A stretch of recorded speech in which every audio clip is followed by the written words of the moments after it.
Здравствуйте, уважаемые телезрители. Я Марина Канадакова. И сегодня обсудим одну из самых острых тем. Это плата за вывоз мусора.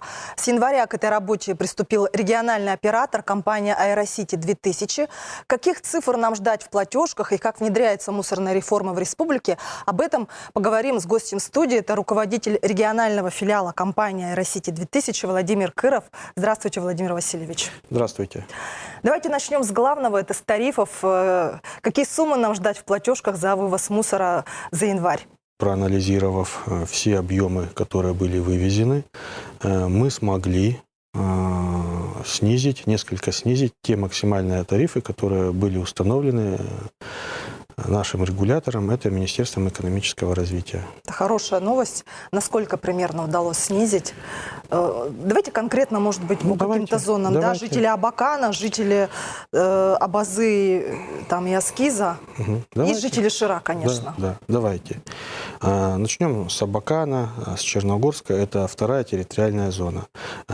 Учитывая, что здесь тариф изначально был максимально, не буду говорить в тоннах, я буду говорить на начисление на одного человека, он составлял 55 рублей 82 копейки. Нам удалось снизить незначительно, но удалось снизить фактически это на 10 копеек. Но тем не менее. Что касается других территориальных зон, это более удаленные от нашей столицы, от города Абакана, там более значительное снижение тарифов. Это третья территориальная зона, это Аскизский район.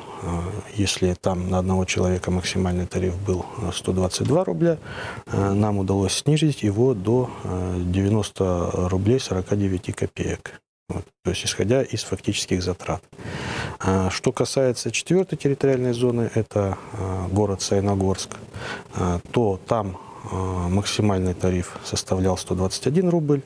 Нам на сегодняшний день удалось его снизить до 85 рублей 60 копеек. И что касается, наверное, самой проблемной территории, это Ширинский район. Руководством компании принято решение за январь, за февраль 2019 года начистить плату в марте 2019 года уже по тем тарифам, которые мы сможем снизить для населения. Потому что, вот, к сожалению, так получается, что вот в этой проблемной территории мы сейчас, наверное, не в состоянии реально снизить, потому как большие издержки на транспортные плечи, большие издержки, к сожалению, на то, что стоимость места временного хранения очень дорогое и так далее.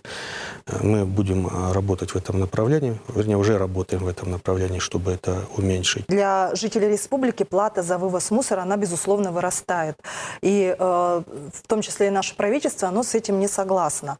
Как вообще вы оцениваете заявление чиновников о том, что завышен и норматив, который полагается на одного человека, и сами цены на услуги регионального оператора? Что касается нормативов образования отходов, надо здесь посмотреть. Вот возьмем пример.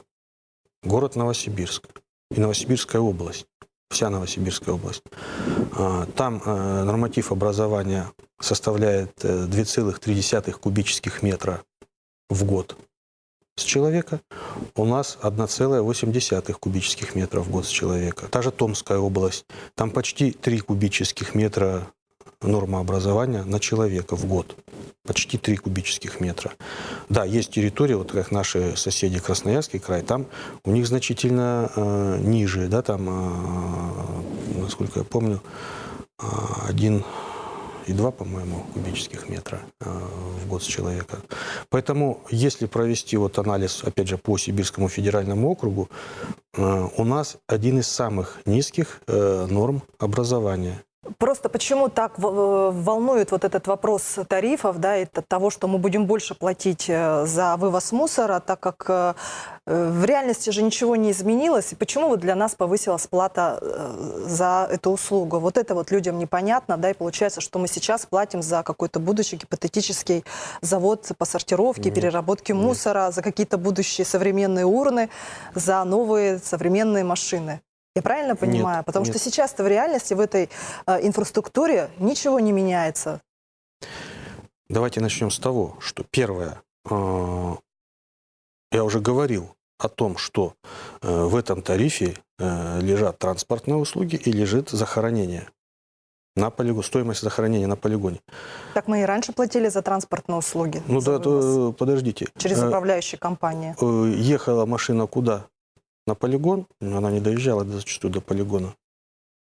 У нас вокруг города, вокруг каждого населенного пункта, крупного сельского, все в каких-то свалках. Сейчас есть оператор, который контролируется, и он не может повезти мусор на какую-то свалку несанкционированную. Он имеет право отвезти только на полигон. И есть контроль, что если он не довез, то есть система талонов, система ГЛОНАСС, что если он собранный мусор не довез, то он не получит от регионального оператора и оплату. Поэтому здесь любой какой-то там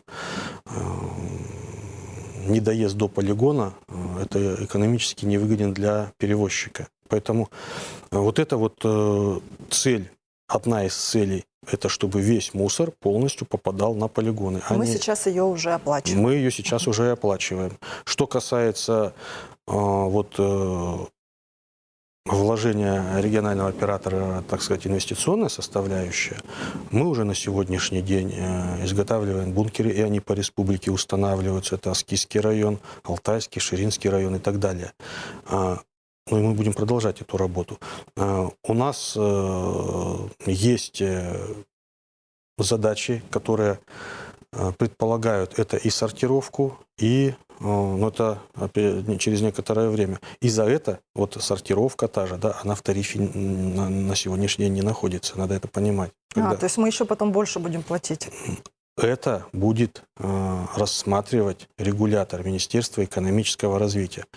Сколько будет стоить переработка и сортировка. Но я уверяю, что это небольшие затраты. Основные затраты – это полигон. Со следующей недели мы уже начнем получать квитанции, да, об оплате услуги регионального оператора. И я думаю, там уже мы с вами еще раз встретимся и поговорим о том, желают ли люди платить за новую услугу. Спасибо вам за интервью. Спасибо. Всего доброго.